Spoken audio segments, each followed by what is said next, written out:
Hello, welcome to another edition of Holy Babble. This installment is called The Golden Rule. I don't know if too many people even know what that is anymore, but it used to exist at one point in time. Each generation is usually better off than the previous one and has had to work way less harder than their parents, grandparents. Therefore, we can we come out a bit in a way more spoiled and maybe even lazy just because we really are that way, but because through evolution, and what your parents, grandparents did, you just don't have to toil in the fields. You don't have to walk 50 miles in the snow carrying a 50-pound bucket of whatever, chitlins, whatever. It's just easier for us, period. And, thank goodness, I bless them for all the stuff they had to go through back then, but we're just better off regardless. It doesn't matter if you are broke and poor, you are still better off than somebody else who was broke and poor 7,500 years ago. That's what it is.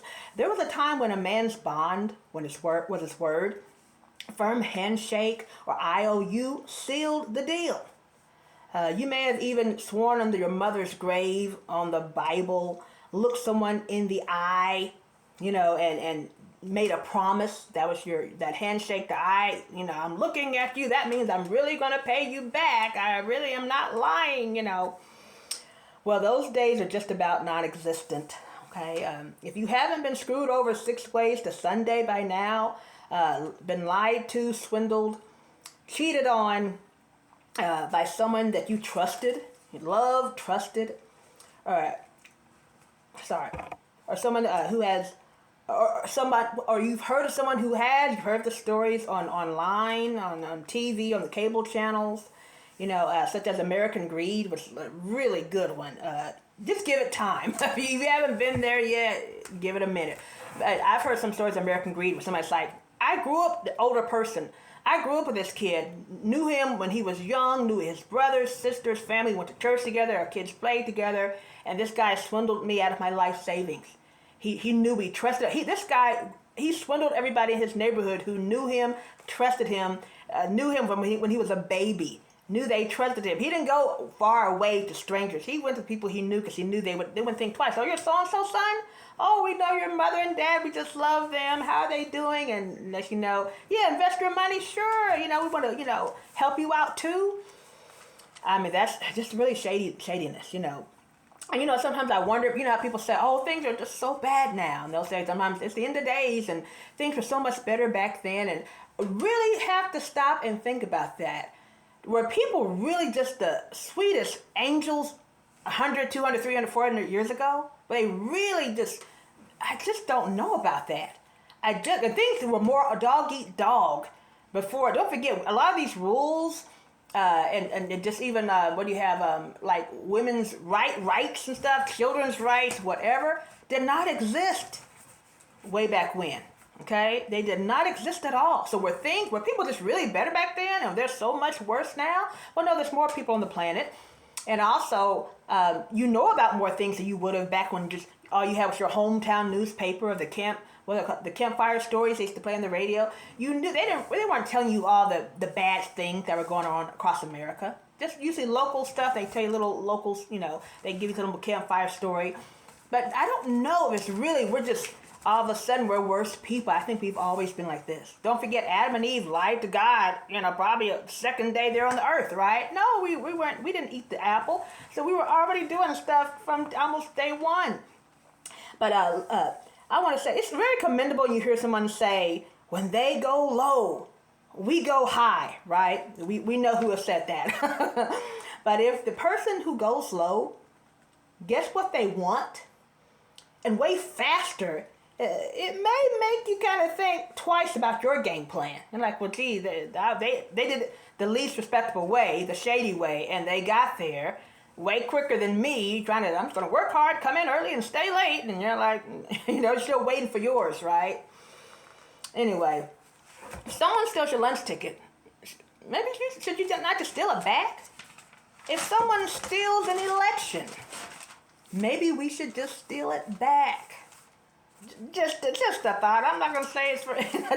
Maybe we should just get dirty like them. I'm saying.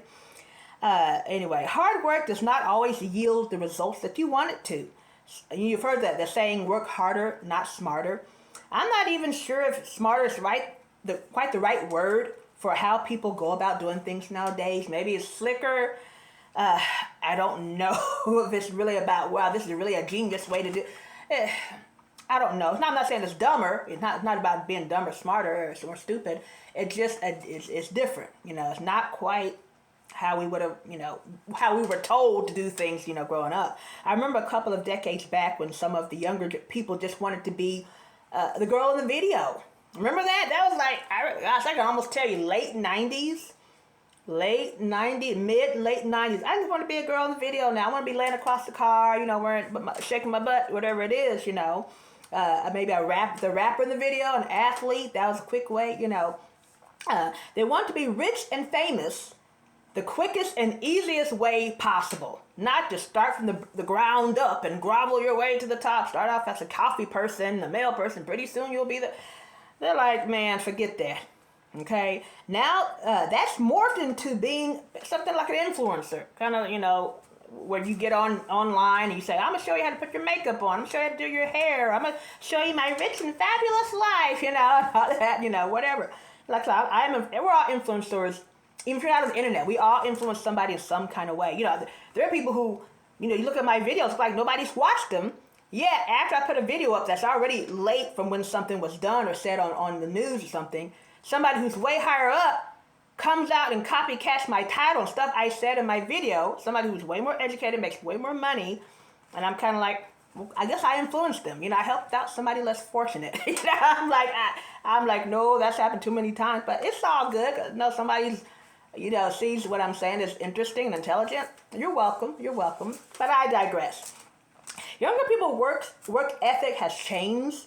Younger folks don't walk, they don't walk as much or play out in the streets like we did as kids, or they don't go to the parks. They'd rather be seen in a luxury car and live in a shack. People like they have a nice car and the house is, don't drop a cigarette. It might go up in flames. And you're like, really? You're driving this really shiny, recently waxed car Mercedes and your house is absolutely a 100-year-old chicken coop. I'm not joking, y'all. Okay?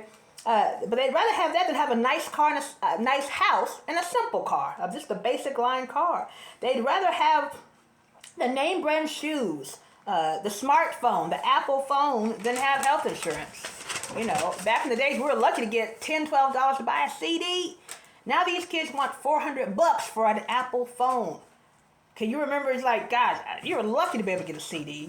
Some of us went on. Some folks, they get everything they want. But a lot of you, can I get a CD? Can I get a few dollars? We're taking a trip tomorrow. Can I get $20? I'm like, I don't. And just way higher, way more expensive things than we ever asked for as a kid back in the 80s. But I recall Michelle Obama saying at the DNC, number 34, who we're talking about, number 34 counts. If there is a mountain standing in the way, you can't expect a golden escalator to take you to the top, And I'm like, okay, I know where you're coming from, because Trump had, referring to, number 34's high-rise buildings that have a golden escalator, and his house is decorated in gold, really gaudy stuff, actually. But I get it. Yet for the younger generation, this is how they're thinking. Okay, if there isn't an escalator that will to take them to the top, they're gonna build one. Like, what I can do, that's the materials right here. I can build one to give you the top instead of me, That's just what time it is. Some of these older people, I know that's what's been instilled in you, and it wasn't a bad thing to have instilled in you by your parents and grandparents, but it's just not quite what it is all the way at the moment. It's changing. It is absolutely morphing into something else. For many, it's not how hard you had to work to get to the top, but that you got to the top, period. You know what I'm saying? And you did it quicker than the fool who's still trekking up the freaking mountain. They don't care if I didn't have to work that hard. Whether you slept with the boss, or you just went out to eat, drink beer every day after work and play golf with the boss, and now you got a raise, where the person who doesn't do that stuff, but they come in, they work hard, they do their work, they get passed over. It's just a different generation, it's a different mindset than the folks who were born and raised in the 50s, And don't forget, a lot of those folks, kind of went wild out in the 70s, right?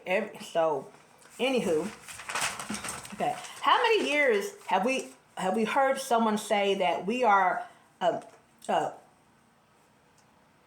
say that things are worse than they used to be? So this is what I just want to reiterate again, and that is really in the eyes of the beholder, you know, because every generation feels that.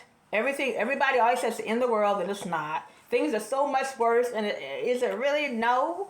But more than anything, it's really just different than the way you were raised. And some of us, uh,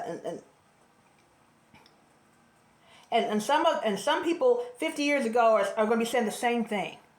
Okay?